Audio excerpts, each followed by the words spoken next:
트럼프가 한국의 핵 추진 잠수함 개발을 허용했을 때 전 세계는 그저 미소 지었습니다. 한국이 감히 그걸 만들 수 있을까? 모두가 비웃었죠. 그러나 아무도 몰랐습니다. 사실 핵 추진 잠수함은 한국에 있어서 아무것도 아닌 그저 미끼일 뿐이었다는 것을 말이죠. 그리고 그 누구도 잠수함 프로젝트 뒤에 인류 해양사를 뒤흔들 비밀 프로젝트가 숨어 있었다는 사실을 몰랐습니다.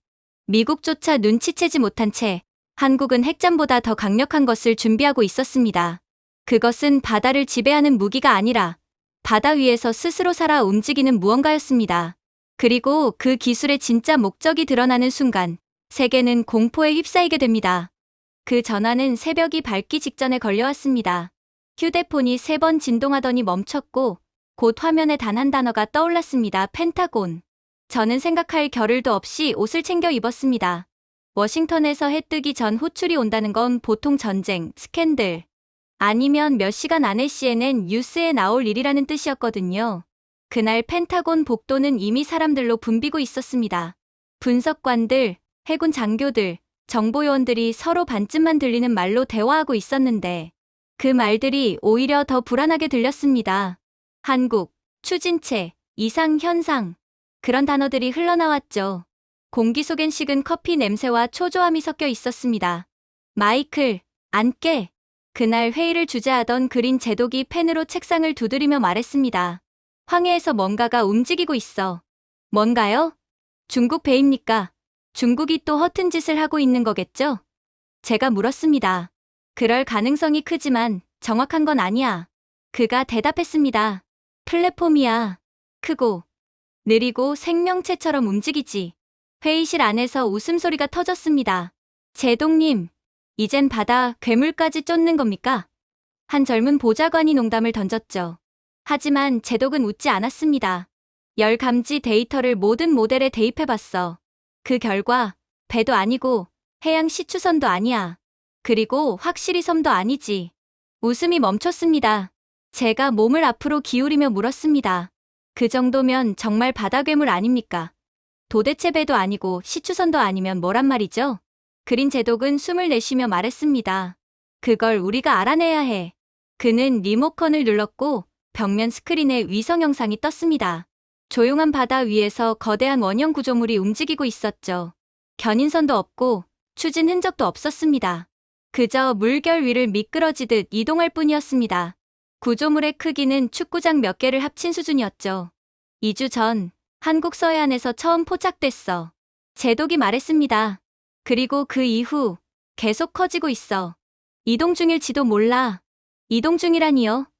제가 되물었습니다. 살아있는 생물처럼요. 그래. 하루에 약 20해리씩. 추진력은 핵이겠죠? 누군가 물었습니다. 그럴 가능성이 높지만 방사선 수치는 전혀 감지되지 않았어. 보안보좌관 헤이스가 팔짱을 끼며 말했습니다.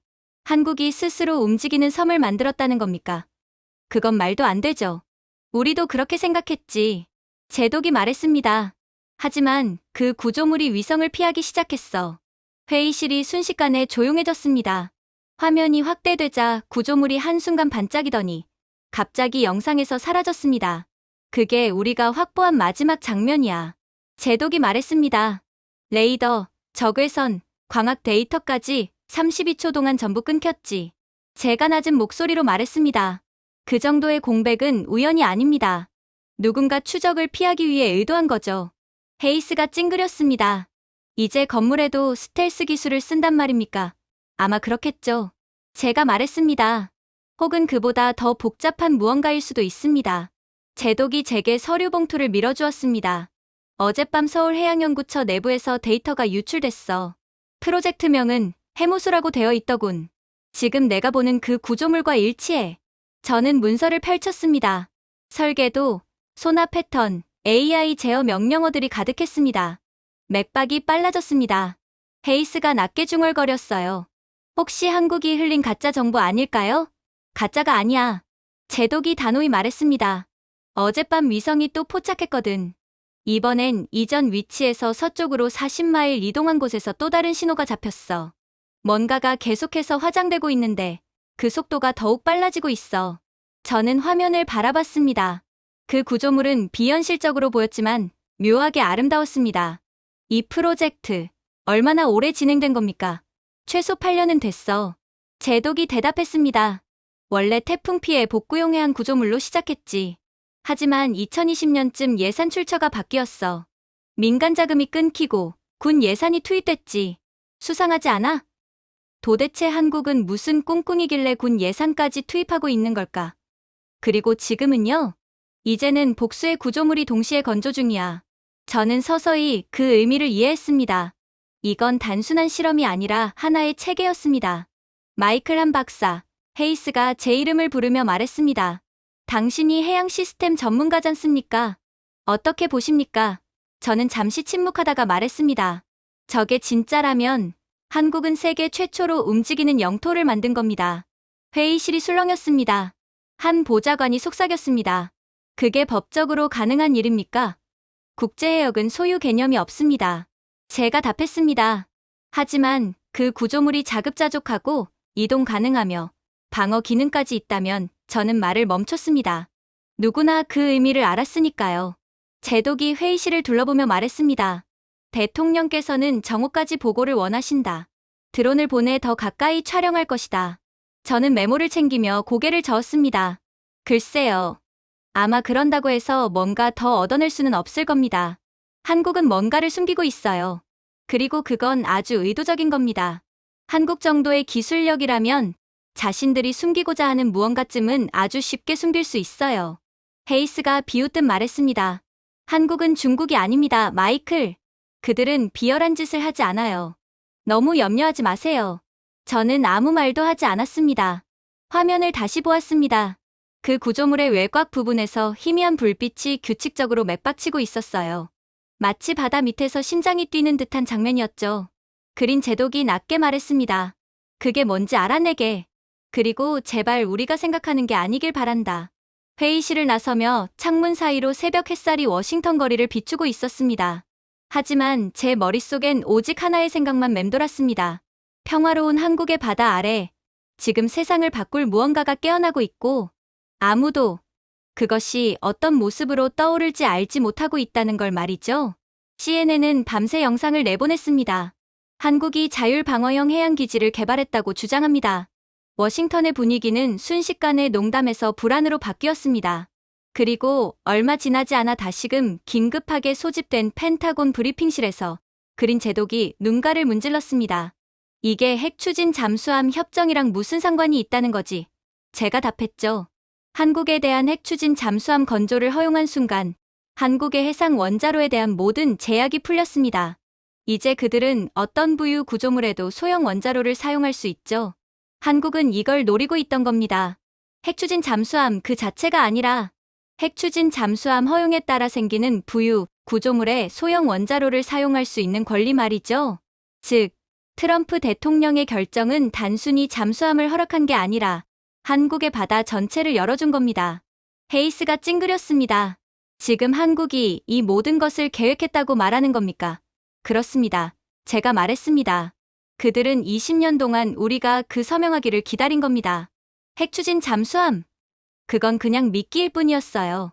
그들은 트럼프 대통령의 머리 꼭대기 위에 있었다는 말입니다. 회의실이 조용해졌습니다. 슬라이드에는 한국 조선소에서 조립 중인 둥근 돔 구조물이 나타났어요. 표면적으로는 민간 프로젝트였지만 실제로는 에너지 거점이었습니다. 각 기지는 50년 동안 연료 보급 없이 운용됩니다. 제가 설명했습니다. 자급자족이 가능하고 제재도 피할 수 있죠. 심지어 무인으로도 운영됩니다.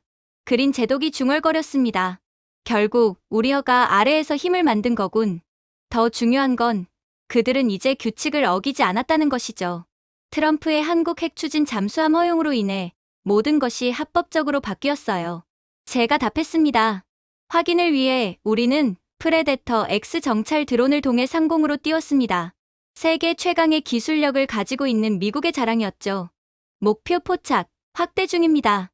운영 요원의 목소리가 방 안에 울렸습니다. 화면에는 잔잔한 파도, 그리고 수면 아래 은빛 원형 구조물이 보였습니다. 고도 유지. 그린 제독이 명령했습니다. 영상이 깜빡이더니 갑자기 끊겼습니다. 신호 간섭 발생. 기술병이 말했습니다. 제어 상실 30%, 10% 결국 얼마 지나지 않아 화면이 완전히 꺼졌습니다. 당장 복구해. 헤이스가 외쳤습니다. 요원이 빠르게 명령어를 입력했습니다. 드론이 명령을 거부합니다. 뭐? 거부? 그건 세계 최강의 기술력으로 만들어진 차세대 드론이야. 도대체 어떻게 우리의 드론을 막을 수가 있지? 모르겠습니다. 자체적으로 착륙 중이라고 인식합니다. 그린 제독이 저를 바라봤습니다. 마이클, 한국이 대체 무슨 짓을 한 거야? 그들의 방어 기술입니다. 제가 말했습니다. 양자차폐 필드, 일종의 공간 왜곡 장벽이죠. 전파를 끊는 게 아니라 드론에게 세상이 끝났다고 믿게 만드는 겁니다. EMP와 비슷한 개념이지만 한국의 것이 훨씬 우세하죠. 그냥 특정 공간 전체를 무력화시켜버리거든요. 정적이 흘렀습니다. 그럼 눈을 멀게 만든 건가? 아닙니다. 제가 대답했습니다. 그들은 드론이 쳐다볼 수조차 없게 하는 거죠. 몇 분 뒤 레이더에 점 하나가 다시 나타났습니다. 드론이 귀환 중입니다. 완전한 상태입니다. 헤이스가 눈을 크게 떴습니다. 어떻게? 그들이 돌려보낸 겁니다. 제가 말했습니다. 한국은 분명 우리의 드론을 돌려보내지 않을 수 있었습니다. 그저 우리는 불법적인 일은 하지 않았으니 감시하지 마라. 동맹국인이 한 번은 봐주겠지만 다시 한번 한국의 영공을 침범하는 순간 그때는 참지 않겠다라는 메시지는 충분히 전달됐죠. 회의실 안은 숨죽인 듯 고요했습니다. 아까까지 비웃던 움직이는 섬 농담은 이제 누구도 꺼내지 않았습니다. 저는 지도 위 한국 해안을 가리켰습니다. 그들은 잠수함을 원했던 게 아닙니다. 움직이는 에너지, 곧 자유를 원했던 겁니다. 그린 제독이 낮게 말했습니다. 이 모든 걸 처음부터 계산했군. 그렇습니다. 제가 대답했습니다. 그리고 우린 그들의 계산서에 서명했죠. 한국이 숨기고 있던 진짜 음모를 파악하고 있던 사람은 아무도 없었습니다. 그렇게 저는 그날로 곧장 서울로 파견 가게 되었습니다. 한국이 대체 어떤 무지막지한 것을 만들어낸 것인지 직접 조사하고 오라는 임무를 맡았죠. 서울에 도착했을 때 공기는 이상할 정도로 무거웠습니다. 마치 폭풍이 오기 전에 고요함 같았습니다. 저는 곧바로 부산 근처의 해양연구소로 향했습니다. 그런데 그곳에서 저를 기다리던 사람은 장군도 정치인도 아니었어요. 작고 조용한 남자였고 과학자라기보다는 선생님에 가까워 보였습니다. 유해진 박사님이십니까? 제가 묻자 그는 고개를 숙이며 미소를 지었습니다. 워싱턴에서 오셨군요. 마이클 한 씨. 오셨다면 직접 보셔야겠죠. 그는 저를 유리복도를 따라 바다 쪽으로 이끌었습니다. 끝없는 수평선이 펼쳐진 창가 앞에서 그는 멈춰섰습니다. 10년 전이었습니다. 그가 조용히 말했습니다. 태풍이 세계의 어촌 마을을 지워버렸습니다. 제 동생도 그때 사라졌죠. 바다는 우리에게서 모든 걸 빼앗았습니다. 그래서 우리는 결심했습니다. 다시는 바다에 잠기지 않을 것을 말입니다. 그는 저를 바라보며 말했습니다. 안심하세요. 우리는 무기를 만든 게 아닙니다. 떠있는 안전을 만든 겁니다. 그 어떤 공격에도 방어할 수 있는 그런 안전 말이죠. 저는 흠칫 놀랐습니다. 어떤 공격이라도 방어할 수 있는 안전이라니. 이건 꼭 중국이나 북한 등의 주변에 다른 미친 국가들을 지칭하는 것 같이 느껴졌거든요. 아무튼 그렇게 연구소 안쪽의 도명 제어실로 들어서자 고요한 화면들 사이에 푸른 빛이 퍼지고 있었습니다. 홀로그램 지도 위에는 수백 개의 원형 플랫폼이 존재했죠. 이건 무인 인공섬이에요. 각 섬은 자체적으로 에너지를 생산합니다. 그리고 자체 방위를 할 수도 있죠. 귀국에서 날아온 드론 또한 인공섬이 영공에 무단 침입한 드론을 자동으로 발견하고 즉각 조치를 취했던 것입니다. 그가 설명했습니다. 파력 발전기, 태양광 패널, 수소 저장 탱크, 식량을 키우고 전력을 모으고 스스로를 유지하죠. 유사시에는 전투 병력이 추가적인 식량 보급 없이도 즉각 대응을 할 수도 있습니다. 세계는 한국을 보고 쓸모없는 섬이 왜 이렇게 많냐며 비웃었지만 이제는 섬이 많은 자연 조건이 최고의 방어를 하는 천혜의 자연 조건이 된 아이러니한 상황이 펼쳐지고 있는 것이죠. 그는 지도를 가리켰습니다. 심지어 이 섬들은 서로 연결되어 있습니다. 마치 레고 블록처럼요. 하나가 손상되면 나머지가 복구합니다. 다 소형 원자로 덕분이죠. 완전히 자율적이란 말입니까? 제가 물었습니다. 그가 고개를 끄덕였습니다. 그렇습니다. 인력도, 닷도 필요 없습니다. 섬은 조류와 날씨를 감지하고 스스로 유사시 상황을 파악합니다. 요즘처럼 중국의 영해, 침범 및 도발이 잦을 때, 그리고 북한의 유사시 상황에 아주 큰 도움이 되죠. 물론 우리가 실시간으로 조종하는 게 아니라 섬들이 자체적으로 서로 협력하는 겁니다. 완전히 시스템화되어 있죠. 저는 놀란 듯 중얼거렸습니다. 믿기 힘들군요. 그는 미소를 지었습니다. 한국은 늘 부족한 조건에서 시작했습니다. 효율은 선택이 아니라 생존이었죠. 인구 5천만인 우리가 14억 중국을 어떻게 이기겠어요? 효율은 그 무엇보다 중요한 조건입니다. 그의 목소리엔 자만이 아닌 절제가 담겨 있었습니다. 우린 실패해서 배웠습니다. 재난이 스승이었죠. 그는 실시간 영상을 보여주었습니다. 파도가 거대한 플랫폼을 덮쳤지만 구조물은 부서지지 않았습니다. 그저 기울었다가 이내 스스로 균형을 되찾았죠. 우리는 싸우지 않습니다. 그가 말했습니다. 우리는 적응합니다. 그 옆에서 정비 드론이 플랫폼을 점검했습니다. 소금기와 압력을 스캔한 뒤 자동으로 돌아왔습니다. 모든 유지보수가 자동입니다. 유 박사가 덧붙였습니다. 사람이 없어도 스스로 고칩니다. 멈추지 않죠. 그리고 무인으로 유지보수가 할 수 없는 중대한 결함이 발생할 경우 시스템은 본부로 자동으로 알려주죠. 그는 지도를 확대했습니다. 한국 주변 바다에 수백 개의 점이 반짝이고 있었습니다. 하지만 이 섬들은 기본적으로 어민, 학생, 가족을 위한 기반입니다. 정복이 아니라 지속을 위한 기술이죠. 자연재해 및 기타 섬 특성상 긴급적인 도움을 받을 수 없는 한계를 극복하도록 해줍니다. 그러나 유사시에는 얼마든지 방어 타워의 역할도 수행할 수 있죠. 그는 조용히 말을 이었습니다. 많은 이들이 기술을 힘이라 부릅니다. 하지만 우리에게 기술은 기억입니다. 굶주림, 전쟁, 그리고 사라진 마을의 기억. 그래서 우리는 바다의 목소리를 듣는 구조물을 만든 겁니다. 저는 잠시 말을 잃었습니다. 하지만 그 무엇보다 충격적이었던 점은 따로 있었어요. 왜냐하면 한국은 이러한 무인 인프라 기술은 이미 범접할 수 없을 정도로 우수했기 때문입니다. 대표적인 것이 바로 조선소였죠. 인공섬 근처에 있는 부산 조선소의 공기는 금속과 바닷물 냄새가 섞여 있었습니다. 차에서 내리자 보안 게이트가 소리 없이 열렸고 그 너머로 제가 아는 조선소와는 전혀 다른 광경이 펼쳐졌습니다. 미국의 조선소는 언제나 소란스럽습니다. 사람들이 고함치고 불꽃이 튀고 녹슨 철 냄새가 진동하죠. 하지만 여기는 달랐습니다. 소리도 혼란도 없었습니다. 오직 정확함과 질서만이 있었죠. 기계들이 마치 보이지 않는 오케스트라처럼 조용히 움직이고 있었습니다. 로봇팔은 티타늄 골격을 용접하고 드론은 녹 한 점 없는 표면을 녹색 빛으로 스캔했습니다.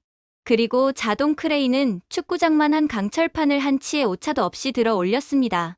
하얀 헬멧을 쓴 한국인 감독관이 다가와 인사했습니다. 어서 오십시오, 한 박사님. 노란 선 안쪽으로만 이동해 주십시오. 그의 영어는 차분하고 정확했습니다. 저는 주변을 둘러보다가 물었습니다. 작업자들은 다 어디 있습니까? 그는 미소를 지었습니다. 지금 보고 계십니다. 맞습니다.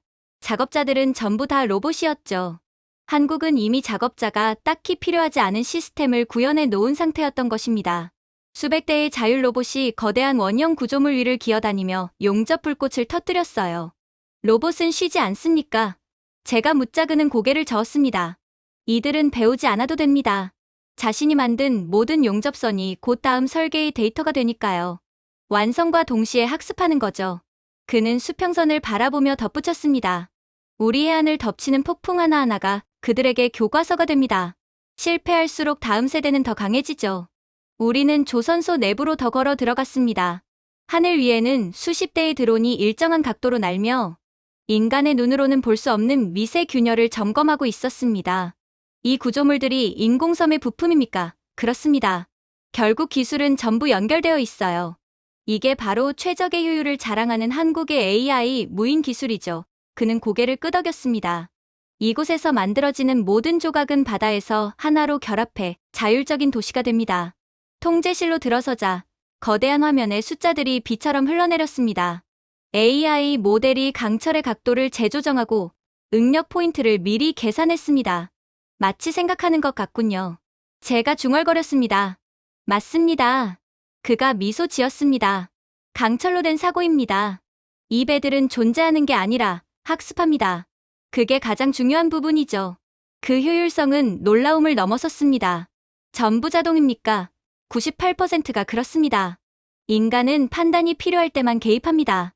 그리고 우리는 3년 내에 자동화 100%를 목표로 하고 있죠. 저는 문득 지난달 버지니아에서 봤던 미국 조선소가 떠올랐습니다. 공정은 늦고, 크레인은 고장나고, 감독관은 고함을 치고 있었죠. 미국이라면 이런 구조 하나 짓는데 5년은 걸릴 겁니다.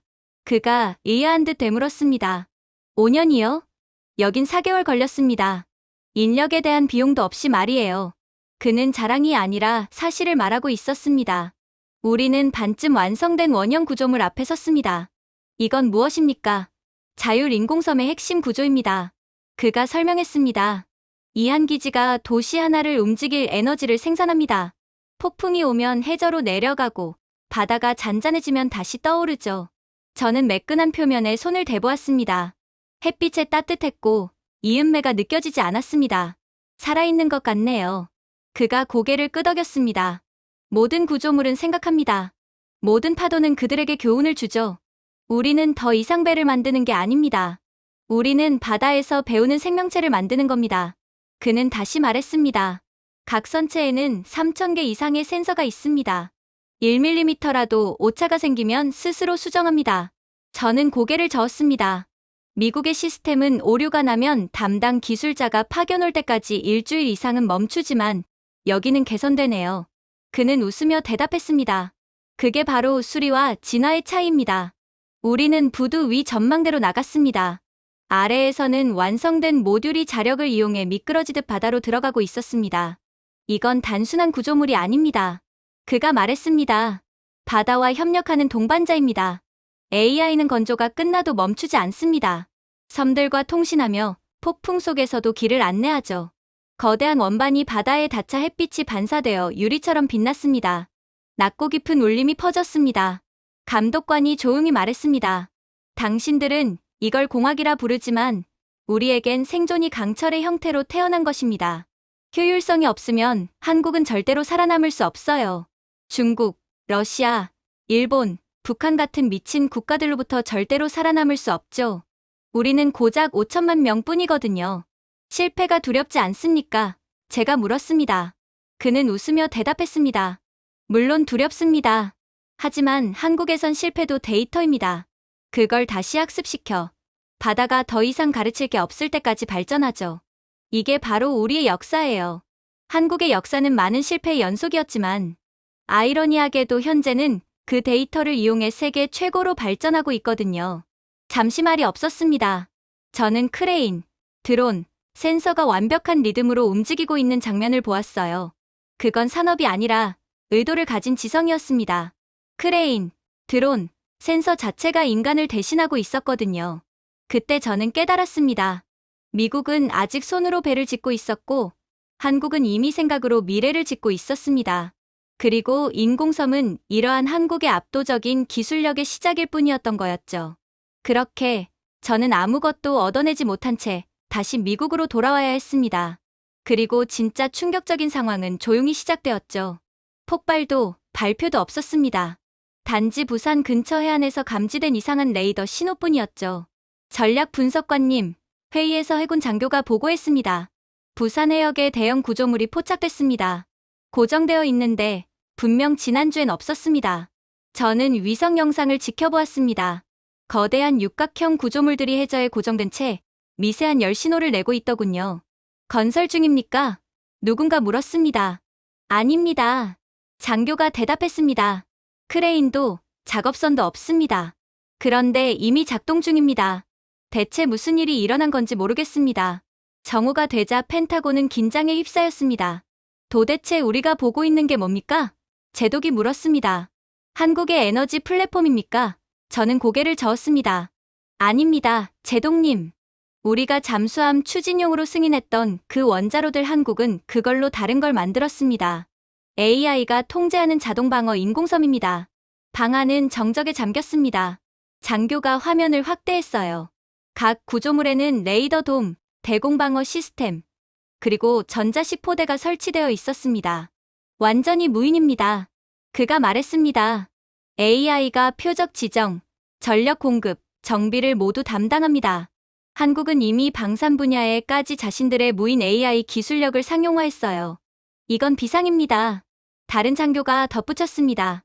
각 섬이 서로 연결되어 있네요. 네트워크처럼요. 하나의 섬을 폭격한다고 될 문제가 아니에요.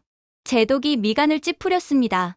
그럼 하나가 공격받으면 다른 섬들이 자동으로 대응합니다. 서로 자동으로 보완하도록 시스템화되어 있거든요. 제가 대답했습니다. 서로 협력하는 방어 체계입니다. 마치 살아있는 생명 조직처럼요. 정찰 드론이 전송한 실시간 영상이 도착했습니다. 새벽빛 속 한 인공섬이 서서히 활성화되었습니다. 태양광 패널이 회전하고 해수 터빈이 돌아가기 시작했습니다. 갑판의 장갑 해치가 열리며 레일건 포대가 솟아올랐습니다. 상태는? 제가 물었습니다. 모두 자율 운용 중입니다. 기술자가 대답했습니다. 외부 조종 신호가 없습니다. 완전 독립형 시스템입니다. 무장된 겁니까? 대통령의 음성이 전화선 너머로 들렸습니다. 그렇습니다. 제가 대답했습니다. 하지만 우리가 생각하는 공격 무기는 아닙니다. 한국은 공격이 아닌 방어를 목적으로 섬을 활용했어요. 그들의 주된 방어는 교란, 차단, 정밀 차폐입니다. 공격 전에 적을 무력화시킵니다. 물론 필요 시에는 공격을 할 수도 있죠. 우리가 전에 실험을 했던 것처럼 드론이 인공섬에 접근할 때마다 GPS와 통신이 끊겼습니다. 단 한 발의 포탄도 발사되지 않았지만 그 어떤 장비도 가까이 갈 수 없었죠. 아마 전투기나 전투함도 마찬가지일 것입니다. 한국의 차폐 기술은 전 세계 최고 수준이고 결국 그 어떠한 최첨단 무기도 한국의 본토에 제대로 상륙할 수 없게 되겠죠. 분석관님, 장교가 낮게 말했습니다. 그들은 세계 최초의 스스로 지키는 해안선을 만든 겁니다. 몇 시간 후 전 세계 언론이 속보를 내보냈습니다. 한국, AI 해상 방어망 전격 가동. 일본은 즉각 설명을 요구했고 중국은 동해, 인근 초계 활동을 중단했습니다. 유럽연합은 전략적 과잉 억제라며 경계했죠. 그러나 서울은 단 한 줄의 성명만 냈습니다. 자동 해상 안전 인프라 시험. 위협 의도 없음. 그날 밤 분석관들이 말했습니다. 이건 단순한 방어가 아닙니다. 억제력입니다. 한국을 공격하는 순간 자동 대응 체계가 작동합니다. 한국은 어떠한 허세를 부리지도 않고 최강의 억제력을 보여주고 있어요. 제독이 고개를 끄덕였습니다. 그들은 인간이 협상할 수 없는 방패를 만든 셈이지. 늦은 밤, 저는 위성 생중계 화면을 바라봤습니다. 달빛 아래의 인공섬들이 조용히 빛나고 있었습니다. 각 섬의 센서가 별처럼 반짝이고 레일건 포대는 잠든 듯 정지해 있었죠. 힘을 과시하는 게 아니군요. 제가 중얼거렸습니다. 통제를 보여주는 겁니다. 스피커를 통해 대통령의 목소리가 낮게 들려왔습니다. 마이클, 이건 새로운 군비 경쟁인가? 잠시 침묵 후 제가 대답했습니다. 아닙니다, 대통령님. 오히려 그 끝입니다. 중국의 막대한 전력이 한국을 쳐들어온다고 해도 결국 한국은 본토, 병사 1명 희생시키지 않고 쳐들어오는 중국군을 전부 지옥 속으로 보내버릴 수 있거든요. 이것이야말로 억제력이자 군비 경쟁의 종말입니다. 도대체 누가 한국을 쳐들어오기 위해 군비를 확대하려고 할까요? 화면이 서서히 어두워졌습니다. 그 순간 저는 두 가지 감정을 느꼈어요. 두려움, 그리고 존경. 한국은 무기를 만든 게 아니었습니다. 그들은 자신감을 만들었습니다. 강철로 고정되고 침묵으로 지휘되는 자주국가의 상징을 말이죠. 하지만 어쩌면 저는 세상을 너무 평화롭게만 여겼던 것일지도 모르겠습니다. 결국 동중국해에서 모든 일이 시작되었거든요. 태풍이 형성 중입니다. 위성 담당자가 보고했습니다. 카테고리 5급입니다. 하지만 온도 데이터가 이상합니다. 전 세계 중계 화면 속 폭풍은 완벽했습니다. 너무 완벽했습니다. 회전은 비정상적으로 대칭적이었고 태풍의 눈은 비현실적으로 안정적이었습니다. 유 박사가 콘솔에서 고개를 들었습니다. 이건 자연 현상이 아닙니다. 그는 단호히 말했습니다. 조작된 겁니다. 몇 시간 만에 일본은 해안 마을을 대피시키기 시작했습니다. 중국은 스스로 피해자인 척하며 국가 비상사태를 선포했습니다. 하지만 한국의 시스템은 이미 진실을 알고 있었습니다. 태풍의 전자기 패턴은 과거 중국의 인공기상 조절 실험과 일치했습니다. 즉, 중국은 인공기후 조절 기술로 고의적으로 자연재해를 만들어내서 한국의 인공섬을 공격했던 것입니다. 궤도 위성에서 펄스 시딩을 사용 중입니다. 고위 장교가 말했습니다. 중국은 자국 해안까지 일부러 공격해 위장을 시도하고 있어요. 그들이 공격을 하지 않은 척 쇼를 하고 있다고요. 새벽이 밝자 태풍은 한국의 무인 방어섬에 도달했습니다. 저는 모니터 앞에서 숨을 죽였습니다. 충돌 준비, 엔지니어가 외쳤습니다. 하지만 떠있는 요새들은 미동도 하지 않았습니다. 카메라에는 곡선형 외벽에 부딪혀 무력하게 부서지는 파도가 잡혔습니다. 각 플랫폼은 운동 에너지를 흡수해 전력으로 바꾸고 있었습니다. 에너지 저장량이 12% 상승했습니다. 기술자가 보고했습니다. 태풍을 먹고 있습니다. 통제실이 술렁였습니다. 안정화되고 있습니다. 제가 외쳤습니다. AI가 태풍을 예측하고 모든 시스템을 사전에 봉쇄했습니다. 앵커도, 패널도, 전력망도 멀쩡합니다. 심지어 한 섬은 남는 에너지를 일본 해안 전력망으로 보내 정전을 막았습니다. 정말 미친 기술력이었어요. 유 박사가 말한 대로 한국의 인공섬은 정말로 한국의 국민들을 위한 인프라였는지 재해를 완전히 방어하며 심지어 그 재해의 힘을 먹어치워 전력을 만들기까지 했거든요. 이러한 한국의 무지막지한 기술력에 대한 뉴스는 폭풍보다 빠르게 퍼졌습니다. 한국 AI 인공섬, 카테고리 5 태풍에도 무사, 해양 안전의 개념을 바꾼 기술 세계는 처음으로 의심이 아닌 경외의 눈으로 한국을 바라보기 시작했습니다. 그러나 한국은 거기서 멈추지 않았습니다. 분석관님, 장교가 말했습니다. 산둥성에서 발신된 마이크로파 빔을 탐지했습니다. 인공기상 조작의 증거입니다. 서울로 보고하라. 제가 말했습니다. 수분 만에 암호화된 데이터, 주파수 로그, 타임스탬프가 국방부로 전송되었습니다. 오전 11시, 한국 정부는 모든 증거를 전 세계에 공개했어요. 중국의 더러운 술수를 전 세계에 알린 거였죠. 결과는 명백했습니다. 중국의 대기 조절 장비가 한국 좌표를 정조준했고 궤도 위성과 연동되어 있었습니다.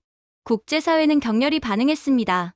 안 그래도 거의 국제 왕따 수준으로 고립되어 있던 중국이었는데 남의 국가를 견제하기 위해 선전포고와 다름없는 행동을 했다는 것에 대해 전 세계는 분노하며 중국과의 관계를 끊기 시작했죠. 중국 대사는 부인했지만 위성 원본 데이터가 공개되자 거짓은 더 이상 통하지 않았습니다. 그리고 더욱 충격적인 장면이 드러나기 시작했죠. 그건 바로 중국이 피해자 연기를 하기 위해 자신들의 영토에도 재해를 보냈던 것에 대한 피해가 생각보다 훨씬 심각했기 때문이었습니다.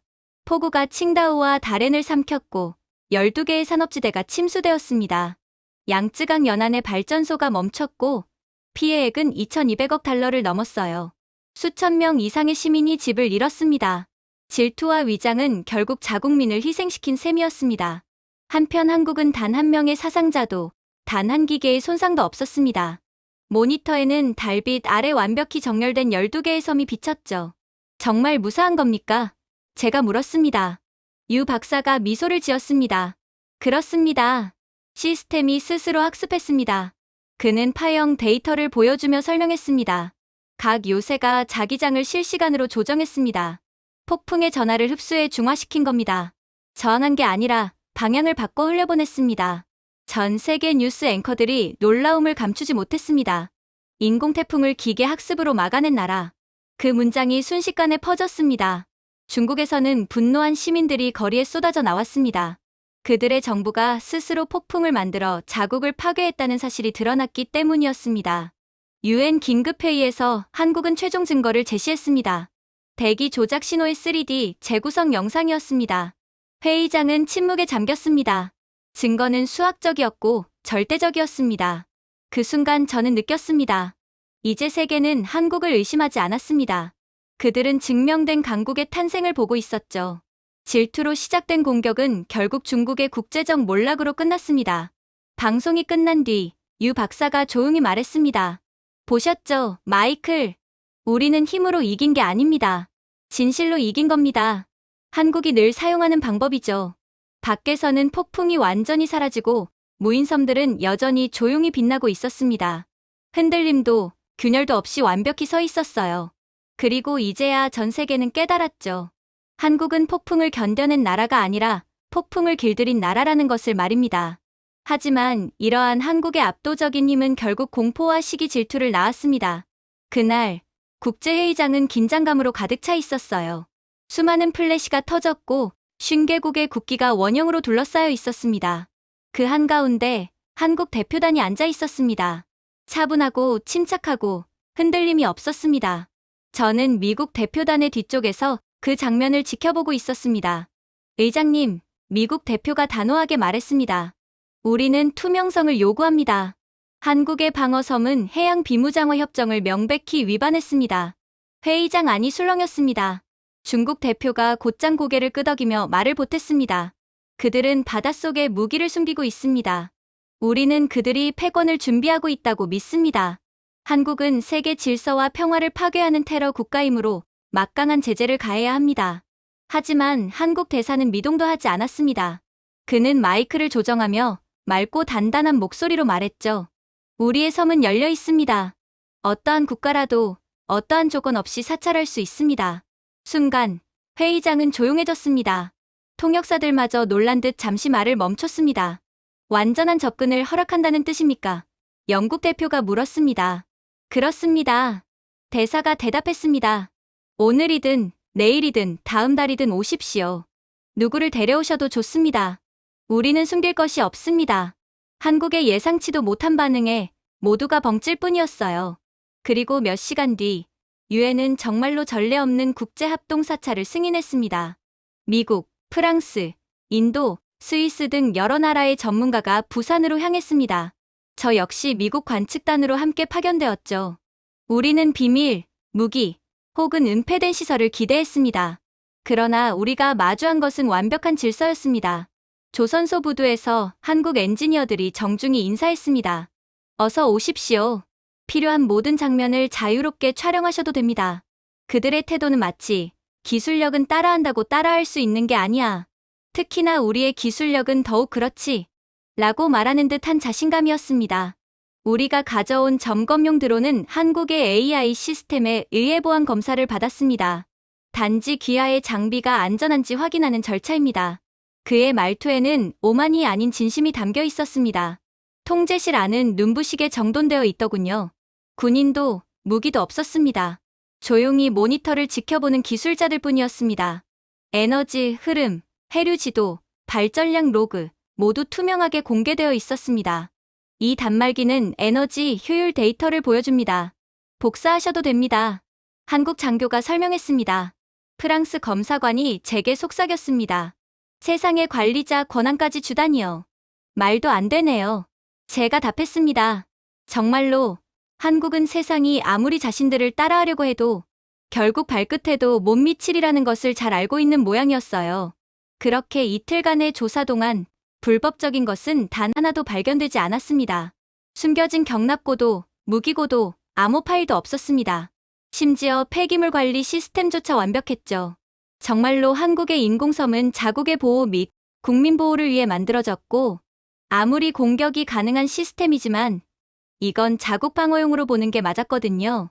한 스위스 과학자가 농담처럼 말했습니다.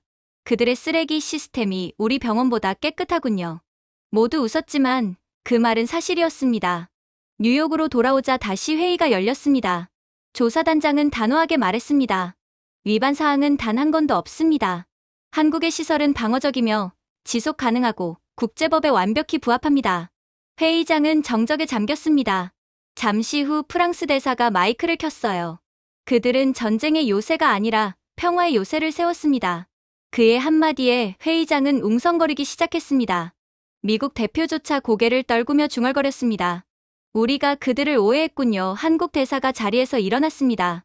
여러분은 다름을 두려워했습니다. 우리의 기술력을 두려워했죠. 하지만 안심하세요. 한국은 중국과는 다릅니다. 우리는 남의 국가를 침략하기 위해 기술을 발전시키는 국가가 아니에요.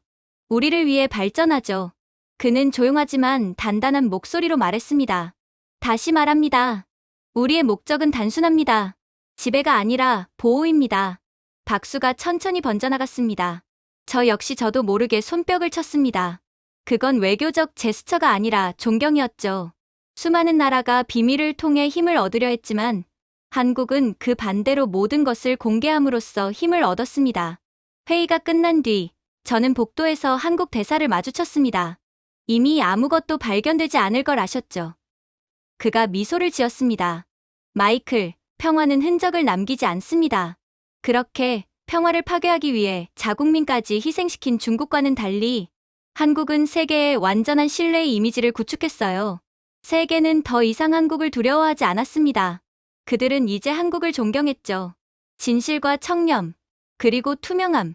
그것이 한국의 가장 강력한 무기였습니다.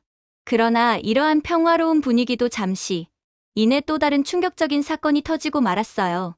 그건 바로 필리핀에서 일어난 끔찍한 지진이었습니다.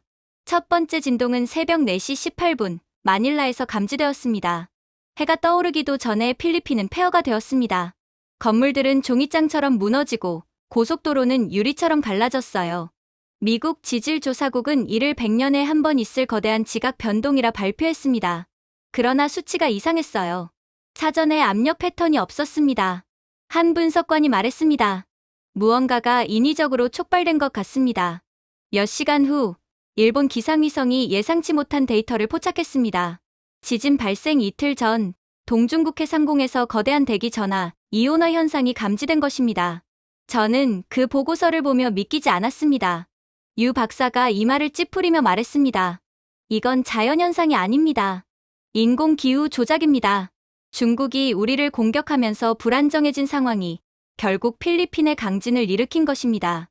실제로 모든 증거는 중국을 가리키고 있었습니다. 푸젠성 인근에 설치된 새로운 기후 조절 반응기가 폭주한 것이었습니다. 태풍을 발생시키는 과정 속에서 발생한 전자기 폭발이 지각 깊숙이 침투해 필리핀 단층대를 불안정하게 만든 것이었죠. 그들은 폭풍을 통제하려 했군요. 제가 말했습니다. 하지만 결국 지구를 깨워버렸습니다. 베이징은 우연한 일이라며 부인했습니다. 그러나 위성 자료는 거짓말을 하지 않았습니다. 그들의 실험, 그들의 책임이었습니다. 세계는 분노했습니다. 마닐라, 도쿄, 런던, 파리에서는 태평양의 방화범, 중국을 규탄하라는 시위가 일어났습니다. 각국 정부는 베이징의 책임을 요구했습니다. 그러나 그 혼란 속에서 단 한 나라만이 말보다 먼저 움직였습니다. 한국이 이미 현장에 진입했습니다. CNN 속보 자막이 떴습니다.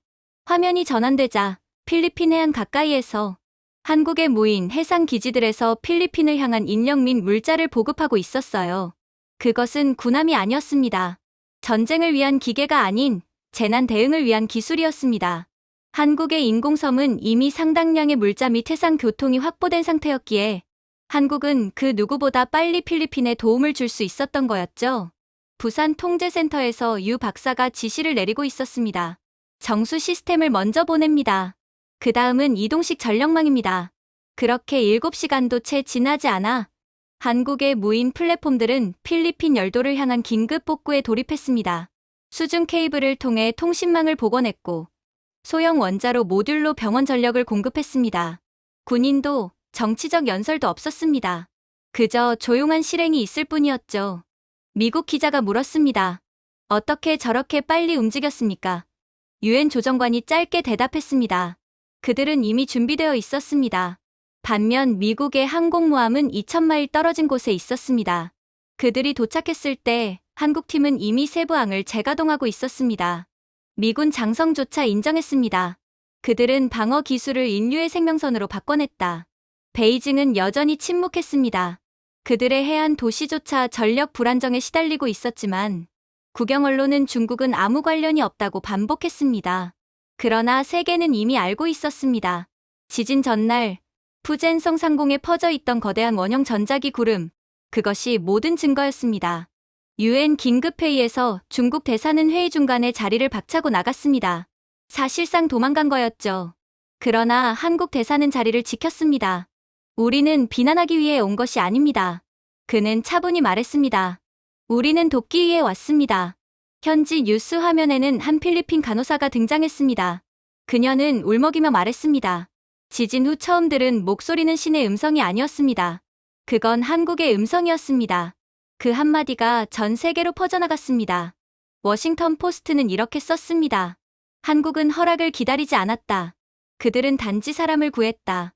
어둠 속 한국의 해상 플랫폼들이 잔잔히 빛나는 모습을 보며 저는 깨달았습니다. 그들을 움직이게 한 것은 힘도 자원도 아니었습니다. 양심이었죠. 어떤 국가는 자연을 통제하려다 재앙을 만들었지만 한국은 조용히 그것을 치유할 기술을 만들었습니다. 재난이 끝났을 때 필리핀의 구조 인원은 40만 명을 넘었습니다.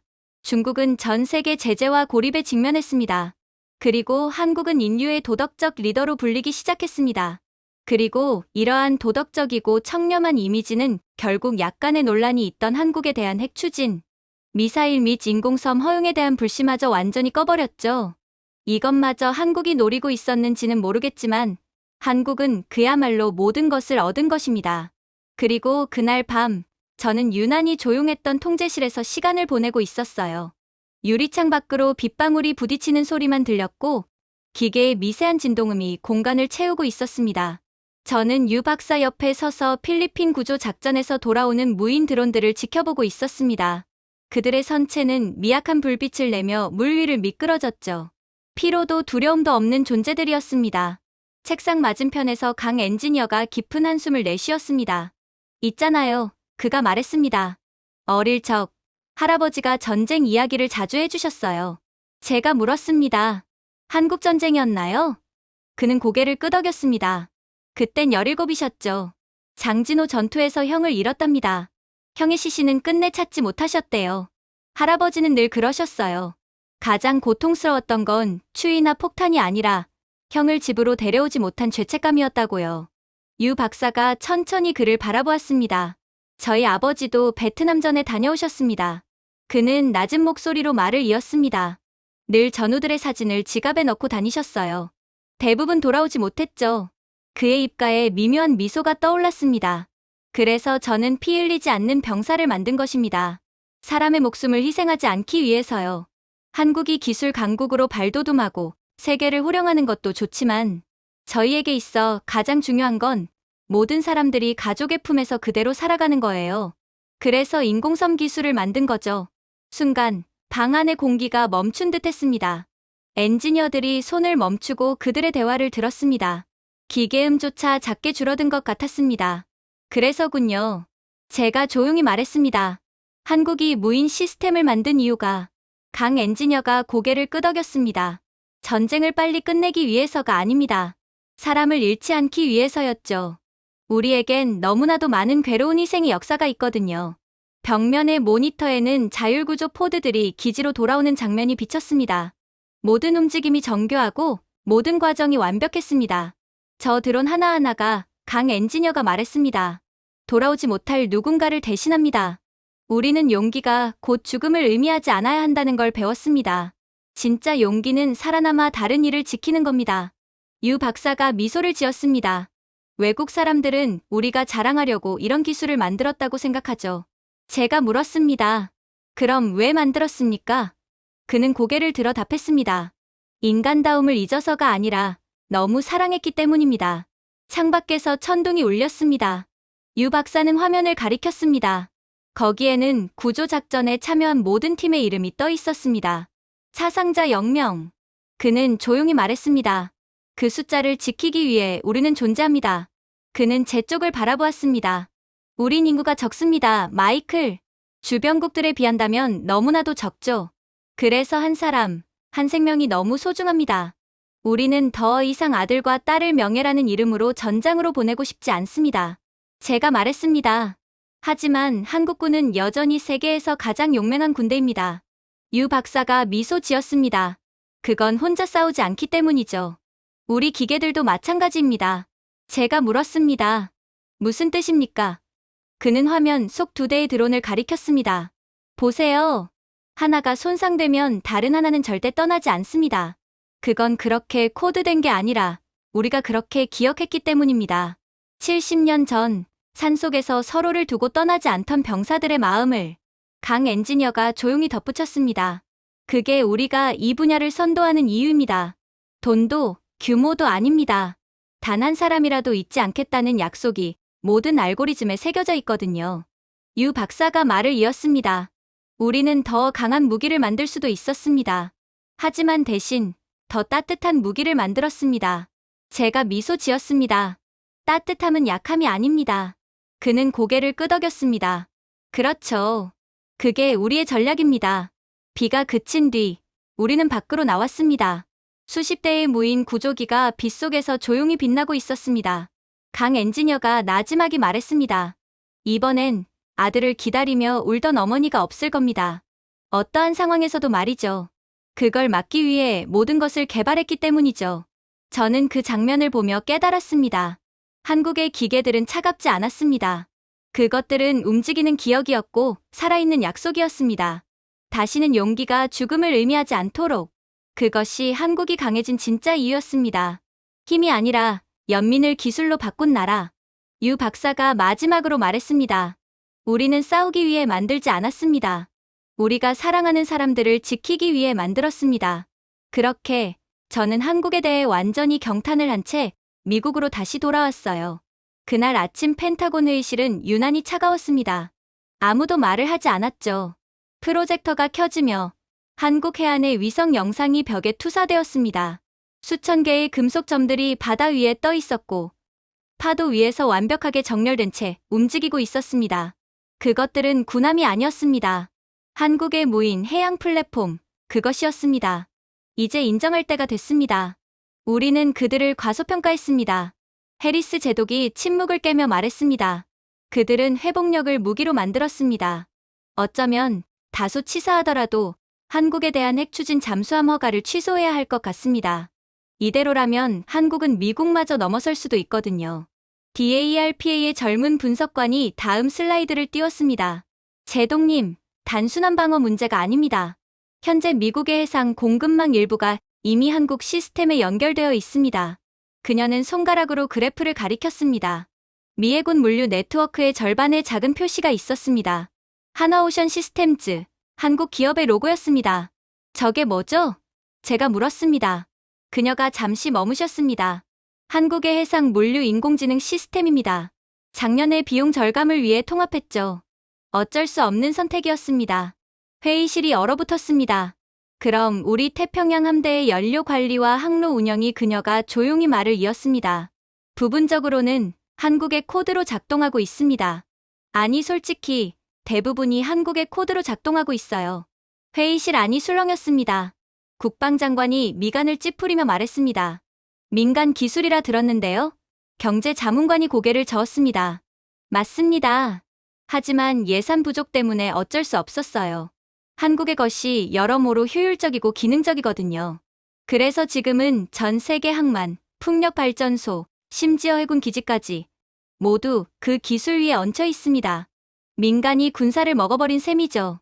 그가 또 다른 자료를 띄웠습니다. 현재 미국 화물선의 42%가 한국의 해상 경로 서버를 사용 중입니다. 오프쇼어 풍력발전소의 93%는 한국형 연결 모듈을 씁니다. 심지어 최신 자율 잠수정의 압력 센서까지 한국산입니다. 만약 한국 시스템이 멈춘다면 미 태평양 작전의 절반이 48시간 안에 마비됩니다. 그런데 어떻게 한국에 싫은 말을 할 수 있겠어요? 핵 추진 잠수함 허가를 취소한다고요? 그러다 한국이 미국에 대한 공급을 끊으면 어떻게 될지 상상이라도 해보셨나요? 아무도 반박하지 못했습니다. 저는 예전에 유 박사가 했던 말을 떠올렸습니다. 효율성은 누군가가 의존하기 전까진 단순한 기술일 뿐입니다. 이제 세상은, 아니 미국은 완전히 한국에 의존하고 있었습니다. 해리스 제독이 한숨을 내쉬었습니다. 그들은 총 한 번 쏘지 않고 제국을 만들었군. 제국이라뇨? 제가 물었습니다. 그가 화면을 가리켰습니다. 전 세계 해양 모듈 기술 특허의 61%가 한국 겁니다. 나머지는 전부 한국의 시스템에 라이선스 의존 중이죠. 이게 제국이 아니면 뭔가요? 세상 전체를 자국에 의존하게 만들어버렸는데 말이에요. 그의 눈이 가늘게 좁혀졌습니다. 우리 태평양 해저 케이블조차 부산을 거칩니다. 가장 중요한 케이블조차 한국산이라는 겁니다.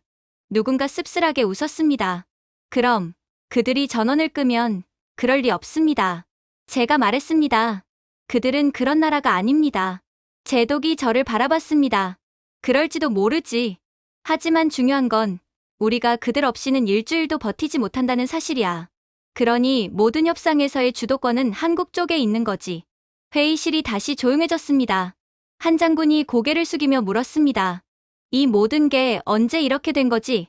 경제자문관이 대답했습니다. 우리가 우주전과 사이버전에 집중할 때 그들은 바다를 산업화했습니다. 조용히, 그리고 완벽하게. 다른 분석관이 말을 이었습니다. 그들의 AI 유지보수 네트워크는 인간 개입이 필요 없습니다. 해류와 날씨 데이터를 학습하고 연결된 모든 선박을 자동으로 업데이트합니다. 우리는 아직 그 효율의 절반도 구현하지 못했습니다. 솔직히 한국의 발전 속도를 고려한다면 그들을 따라잡기엔 50년은 이를 테죠. 저는 세계 해양 지도를 바라봤습니다. 푸른 빛의 선들이 태평양을 감싸며 이어져 있었습니다. 한국의 네트워크입니다. 분석관이 말했습니다. 모든 연결은 결국 한국으로 향하죠. 우리가 그걸 복제할 수 있나? DARPA 대표가 고개를 저었습니다. 한국 엔지니어를 전부 매수하더라도 적어도 15년은 걸립니다. 핵심 부품은 울산의 나노실링 공정으로만 생산 가능합니다. 해리스 제독이 낮게 중얼거렸습니다. 우리가 세계를 주도하려다 바다를 외주줬군. 그때 대통령 과학보좌관이 조용히 입을 열었습니다. 만약 한국 시스템이 내일 멈춘다면 미국 동부항은 몇 시간 만에 마비됩니다. 경제 손실은 주당 4천억 달러, 에너지 공급의 3분의 2가 끊깁니다. 민간 영향은 재앙적일 겁니다.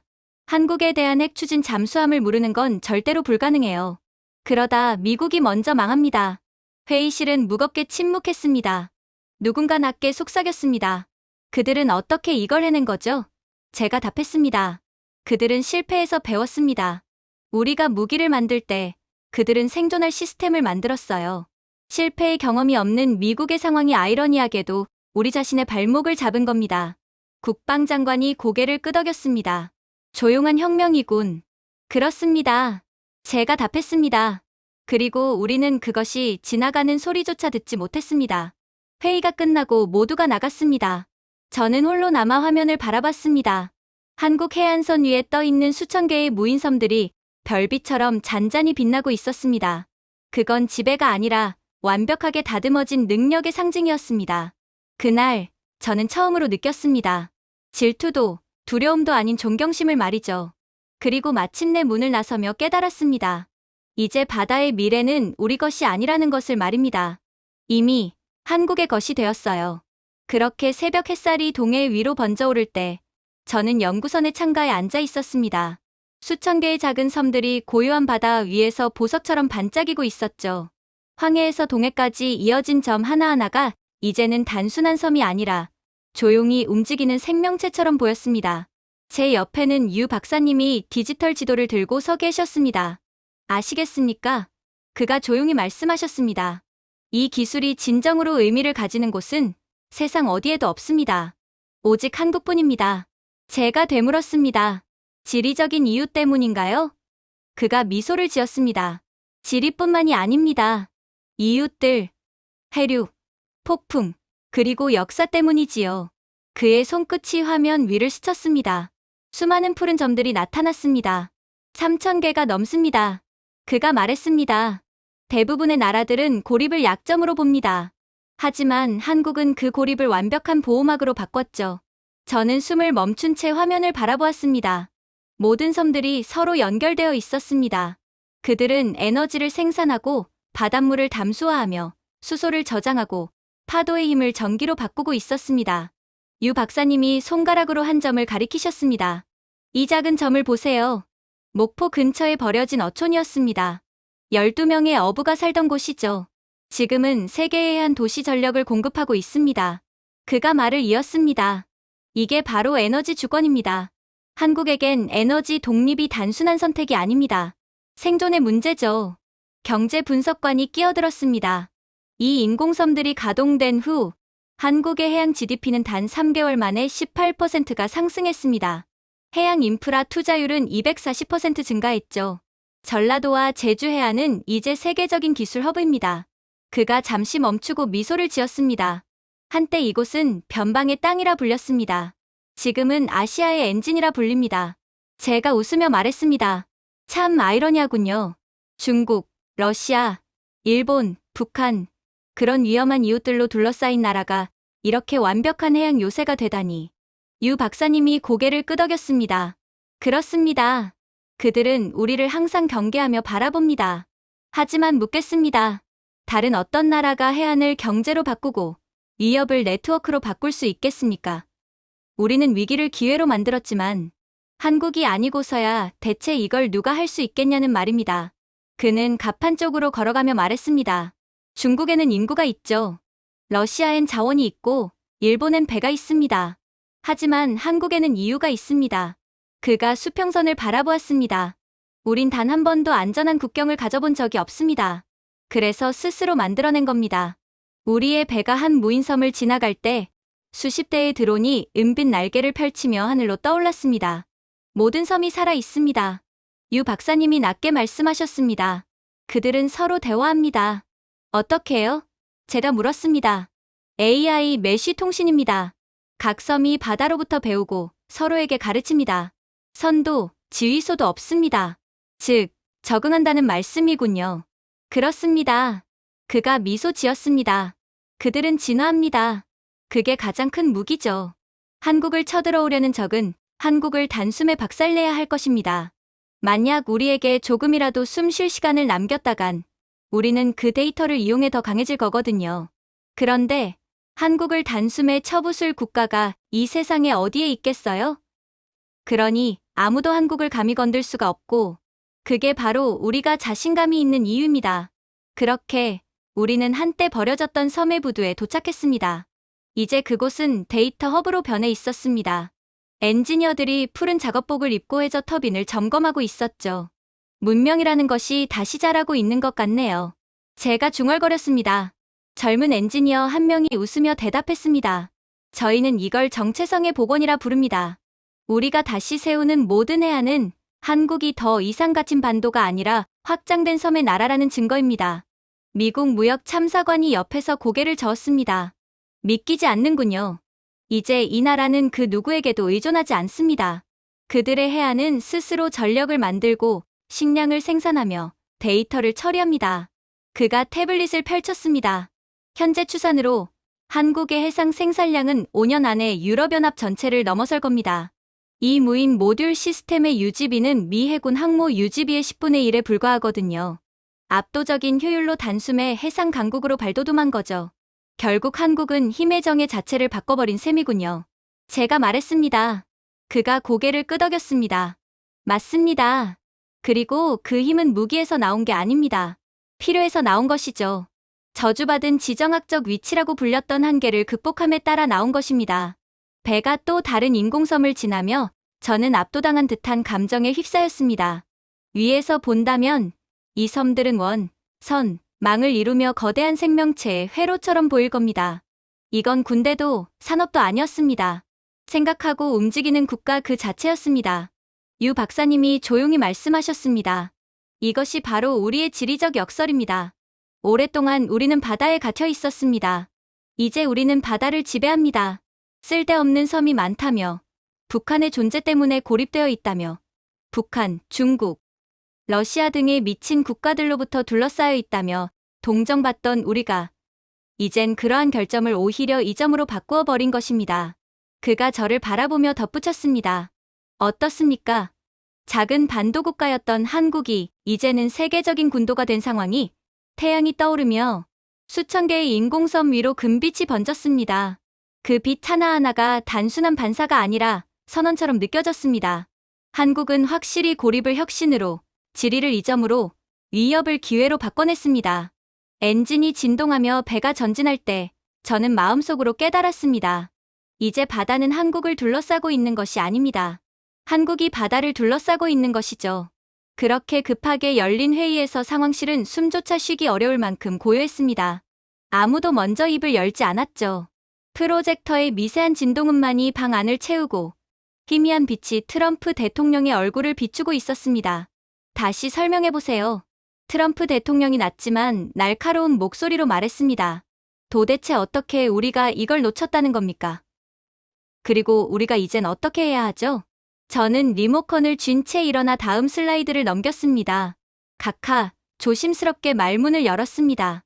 이번 분기 기준으로 한국의 자율해양 플랫폼이 태평양 물류와 에너지, 경로의 40%를 통제하고 있습니다. 순간 방 안이 얼어붙었습니다. 트럼프 대통령은 눈을 깜박이며 턱을 굳게 다물었습니다. 40%라고요? 그렇습니다. 각하. 숨을 고르며 설명을 이어갔습니다. 그 안에는 해상 연료 운송, 자동화된 컨테이너 릴레이, 태평양 연안의 비상 전력 공급망이 모두 포함되어 있습니다. 웅성거림이 방 안을 타고 퍼졌습니다. 국방장관이 몸을 앞으로 기울이며 물었습니다. 그럼 그들은 바다를 소유했다는 말입니까? 아닙니다. 저는 고개를 저었습니다. 그들은 단지 다른 누구보다 먼저 바다를 연결했을 뿐입니다. 슬라이드를 넘기자 위성사진이 화면을 가득 메웠습니다. 수백 개의 빛나는 점들이 태평양 무역로를 따라 정교하게 이어져 있었습니다. 이건 배가 아닙니다. 제가 덧붙였습니다. 자급자족형 해상 도시입니다. 스스로 에너지를 생산하고 항로를 조정하며 실시간으로 데이터를 공유합니다. 트럼프 대통령은 깊은 한숨을 내쉬며 머리를 매만졌습니다. 우리가 관세를 논쟁하는 동안 그들은 미래를 짓고 있었군요. 아무도 반박하지 않았습니다. 국가안보보좌관이 조심스럽게 입을 열었습니다. 정보 분석 결과 나토 함대 조차항의 안정성을 위해 한국의 해상 센서망을 사용하고 있습니다. 심지어 미 해군 항모도 폭풍 시 한국의 데이터 접근을 요청하죠. 그는 말을 멈추며 덧붙였습니다. 각하 한국의 해양 AI는 우리 해군 시스템보다 7배 효율적입니다. 그들의 기술을 사용하지 않을 수가 없는 상황이라는 거죠. 그리고 이러한 기술 격차는 날이 갈수록 더욱 심해질 거고 우리는 그들에게 더욱 의존하게 될 것입니다. 트럼프 대통령이 쓴웃음을 지었습니다. 믿을 수가 없군. 우리는 그들에게 잠수함 개발을 허용했을 뿐인데 그들은 제국을 세웠단 말이지. 방 안은 다시 침묵에 잠겼습니다. 저는 주변을 둘러보았습니다. 얼굴이 창백해진 참모들, 고개를 떨군 장관들. 과거에 서울을 대하던 그 오만함은 이제 완전히 사라지고 대신 깊은 패배감이 남아 있었습니다. 각하, 제가 말을 이었습니다. 우리는 생산량으로, 예산으로 그들을 이기려 했습니다. 하지만 한국은 애초에 그 게임을 하지 않았습니다. 그들은 선박을 만든 게 아니라 시스템을 만들었습니다. 지도 위에 붉고 푸른 무역선이 얽힌 화면을 가리켰습니다. 현재 태평양 유조선의 절반은 한국의 유지보수 AI에 의존하고 있습니다. 마닐라에서 로스앤젤레스까지 주요 항만들이 한국식 모듈형 부두로 교체되고 있습니다. 테슬라의 신형 해상 배터리조차 한국산 염수셀로 구동됩니다. 트럼프 대통령은 조용히 물었습니다. 만약 내일 한국이 시스템을 멈춘다면 48시간 안에 세계 무역이 마비됩니다. 제가 단호히 대답했습니다. 그리고 일주일 안에 글로벌 전력망이 붕괴될 것입니다. 짧고 무거운 정적이 흘렀습니다. 마침내 대통령이 낮게 중얼거렸습니다. 우리가 그들에게 의존하고 있군. 그것도 완전히 말이야. 국방장관이 다급히 덧붙였습니다. 각하. 그래도 그들은 동맹국입니다. 모든 작업을 투명하게 공유하고 있습니다. 저는 고개를 저었습니다. 아닙니다, 각하. 그들은 투명한 게 아니라 효율적입니다. 그게 전 세계가 두려워하는 이유입니다. 그들은 위협하지 않아도 됩니다. 그들의 힘은 신뢰 위에 세워져 있으니까요. 그러니 한국이 신사적인 것처럼 보이더라도 절대로 그들에게 불이익을 줘선 안 됩니다. 압도적인 기술력을 가진 국가에게 그런 조치를 취하는 건 스스로 목숨을 끊는 행위니까요. 한 보좌관이 낮게 중얼거렸습니다. 마셜 플랜이 뒤집힌 느낌이군요. 또 다른 이가 말했습니다. 그들은 해안을 복구한다고 하면서 세계의 공급망을 재건했습니다. 저는 고개를 끄덕였습니다. 그건 은밀함이 아니라 단순함에서 나온 천재성이었습니다. 마지막 슬라이드에는 통계가 떴습니다. 금년도 한국의 해상 물류 수익은 북미 전체 해운 부문을 넘어섰습니다. GDP 성장률은 14.3%, 대부분이 해양 인프라 수출 덕분입니다. 경쟁 대신 세계가 그들의 시스템을 임대하고 있습니다. 이제 그들을 막을 수 있는 국가는 아무도 없어요. 트럼프 대통령이 헛웃음을 터뜨렸습니다. 우린 그들의 자동차에 세금을 매기고 그들의 바다를 사들이고 있군. 대단하네. 결국은 어떻게 하더라도 한국이 모든 이익을 독식하는 구조야. 누군가 웃었지만 누구도 대통령의 눈을 마주치지 않았습니다. 제가 말을 이었습니다. 그들은 블루 프레임워크 이니셔티브라 부릅니다. 10년 안에 아시아 태평양의 모든 주요 항만이 한국해양코어 시스템으로 운영될 예정입니다. 잠시 망설이다 덧붙였습니다. 참고로 일본의 해양방어 부표도 한국 펌웨어를 사용하고 있습니다. 트럼프 대통령이 눈썹을 치켜 올렸습니다. 일본이 그들은 해양 분야에서 미국과 어깨를 나란히 하던 해상 강국이잖아. 예, 각하. 자체 시스템을 개발했지만 6개월 만에 전면 중단되었습니다. 결국 서울에 기술 지원을 요청했습니다. 이젠 해상 강국 일본도 옛말입니다. 회의실은 조용히 술렁였습니다. 트럼프 대통령이 길게 숨을 내쉬며 중얼거렸습니다. 우리가 잠수함을 승인한 게 아니었군. 제가 고개를 끄덕였습니다. 그렇습니다. 각하께서는 한 국가의 부상을 승인하신 겁니다. 그는 씁쓸하게 웃으며 말했습니다. 어쩌면 그게 내 인생에서 가장 잘한 실수일지도 모르겠군. 회의가 끝난 뒤 저는 홀로 남아 위성 지도를 바라봤습니다. 태평양 위에 이어진 수많은 빗줄기들 무역로, 에너지망, 데이터 링크 모두가 단 하나의 반도 한국으로 향하고 있었습니다. 몇 년 전 한 한국인 엔지니어가 제게 했던 말이 떠올랐습니다. 마이클 한 씨, 우리는 힘을 쫓지 않습니다. 그저 폭풍에 대비할 뿐입니다. 이제야 그 말의 의미를 깨달았습니다. 폭풍은 이미 지나갔고 그 속에서 끝까지 서 있었던 나라는 단 하나였습니다. 조용하고 효율적이며 멈출 수 없는 나라, 대한민국이었죠. 제가 준비해온 내용은 여기까지입니다. 끝까지 시청해주셔서 진심으로 감사드리며 여러분들의 구독과 좋아요, 알림 설정은 영상 제작에 큰 힘이 됩니다. 이상 세모튜브였습니다.